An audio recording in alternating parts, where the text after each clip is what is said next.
दोस्तों स्वागत है आप सब लोग का स्टॉक मार्केट के आज की इस वीडियो में। और आज की वीडियो में हम लोग जानेंगे कि पूरे दिन में स्टॉक मार्केट में कौन-कौन से अपडेट हुए। आज के दिन काफ़ी बड़े-बड़े कंपनीज़ के क्वार्टरली रिजल्ट भी डिक्लेयर हुए। उसी के साथ कुछ ऐसे स्टॉक भी थे जिन्होंने कल के दिन बहुत अच्छे रिजल्ट पोस्ट करने के बावजूद भी आज के दिन वो आपको नीचे जाते हुए दिखे। तो आज की इस वीडियो में हम लोग डिटेल में बात करेंगे। तो सबसे पहले हम लोग देख लेते हैं कौन-कौन से अपडेट है हमारे पास पूरे दिन में। तो सबसे पहला जो अपडेट है हमारे पास वो है ट्रेंड के बारे में। ट्रेंड आज पूरे दिन काफ़ी ज़्यादा फ़ोकस के अंदर था बिकॉज़ इसके क्वार्टरली रिज़ल्ट वो डिक्लेयर हो गए।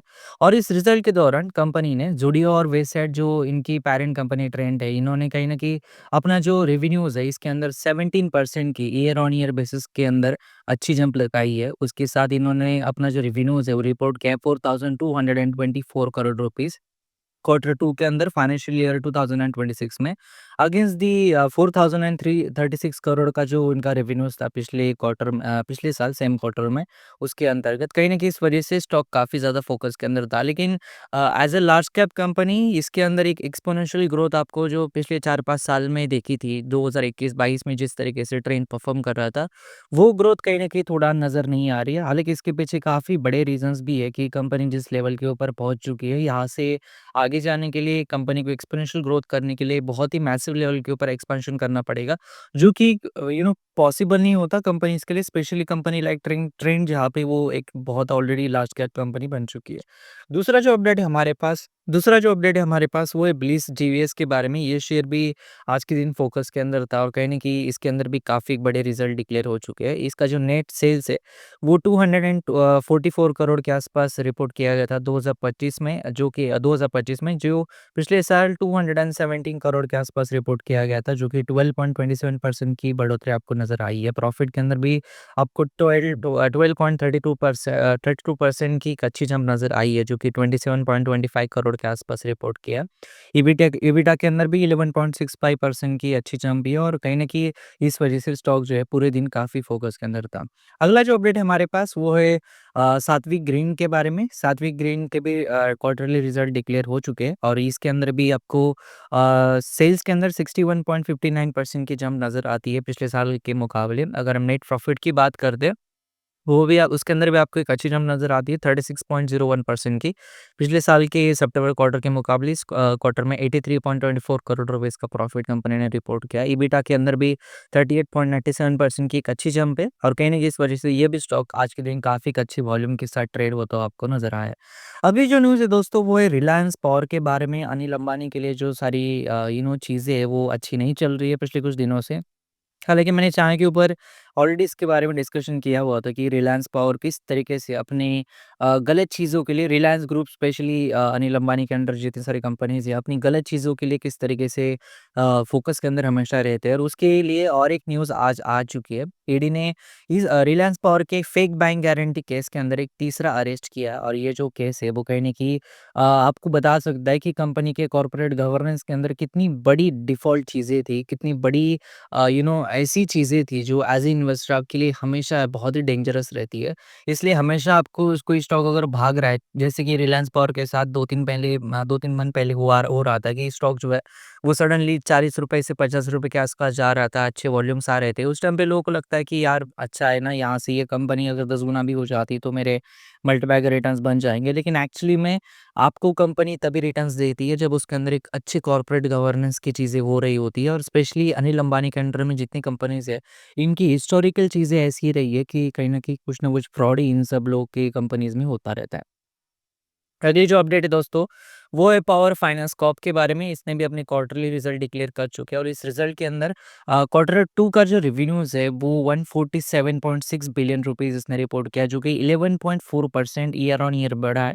रेवेन्यूज़ भी फ्रॉम 132 बिलियन टू 147.6 बिलियन, जो इस तरीके से पिछले साल के मुकाबले एक अच्छी जंप आपको इसके रेवेन्यूज़ के अंदर आपको देखने के लिए मिली है। इसलिए ये भी स्टॉक आज के दिन काफ़ी ज़्यादा फोकस के अंदर था। अगला जो अपडेट हमारे पास वो है प्रीफैब के बारे में। प्रीफैब टेक्नोलॉजी इंडस्ट्री जो शेयर्स है, इन्होंने भी 175 करोड़ का जो ऑर्डर है इसको सिक्योर किया है फॉर आइनॉक्स प्रोजेक्ट, जिस वजह से आज के दिन पूरे दिन ये जो स्टॉक है वो एक अच्छे फोकस के अंदर आपको नज़र आया था। अगली जो अपडेट है दोस्तों वो है एसएमसी ग्लोबल के बारे में। इस कंपनी ने अपने जो रिकॉर्ड डेट है फॉर बोनस शेयर इसको सेट किया है फॉर नवंबर 14। इसके दिन इस कंपनी के 1:1 बोनस शेयर्स अपने इन्वेस्ट को ये डिलीवर करने वाले हैं। अगली जो न्यूज़ है वो एस्ट्राज़ेनेका के बारे में है। इनके भी क्वार्टरली रिजल्ट डिक्लेयर हो चुके हैं और इसके अंदर इनका जो रेवेन्यूज़ है वो 37% बढ़ा है और उसके साथ इनका जो प्रॉफिट है वो भी ईयर ऑन ईयर बेसिस के ऊपर आपको बढ़ता हुआ नज़र आया, जो कि बहुत अच्छी बात है कंपनी के लिए। अगला जो अपडेट है वो है गौतम पेपर्स के बारे में। इसके अंदर भी इसका क्वार्टरली जो प्रॉफिट है वो 80% जो है वो कम हुआ है ईयर ऑन ईयर बेसिस के ऊपर और इसके जो एबिटा मार्जिन्स है वो भी 12.3% कहीं न कहीं कम हुआ है। इस वजह से स्टॉक आज के दिन काफ़ी फ़ोकस के अंदर था। अगला जो अपडेट है दोस्तों वो है नायका के बारे में। नायका के भी रिज़ल्ट डिक्लेयर हो चुके हैं आज के दिन और नायका के अंदर आपका जो नेट प्रॉफिट है वो 32.98 करोड़ के आसपास इसने क्वार्टर 2 के अंदर रिपोर्ट किया, जो कि 145% ईयर ऑन ईयर बेसिस के ऊपर आपको जंप नज़र आती है फ्रॉम 13.44 करोड़ का जो प्रॉफिट रिपोर्ट किया था पिछले साल सेम क्वार्टर के अंदर। कहीं न कहीं कंपनी ने पिछले जो क्वार्टर था जून क्वार्टर, इसके अंदर भी 24.47 करोड़ का प्रॉफिट कहीं न कहीं रिपोर्ट किया था।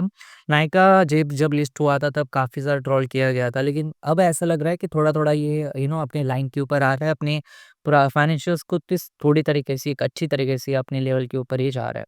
अगला जो अपडेट है दोस्तों वो है अदानी पावर के बारे में। अदानी पावर ने बिहार में 2400 मेगावाट भागलपुर जो प्रोजेक्ट है इसको जीता है। कहीं न कहीं इस वजह से स्टॉक जो है वो काफ़ी एक अच्छे फ़ोकस के अंदर था और इस जो बीड इन्होंने लगाई थी इसके अंदर इन्होंने टोरेंट को और जेएसडब्ल्यू एनर्जी इन दोनों कंपनीज़ को भी बीट किया। अदानी इसके अंतर्गत 30,000 करोड़ आने वाले दिनों में इन्वेस्ट करने वाला है, boosting Bihar's industrial growth, creating jobs and political growth. कहीं न कहीं इस वजह से अदानी पावर आने वाले दिनों में देख सकते हैं किस तरीके से अपने इन्वेस्टमेंट को वहाँ पे सेटअप कर पाता है।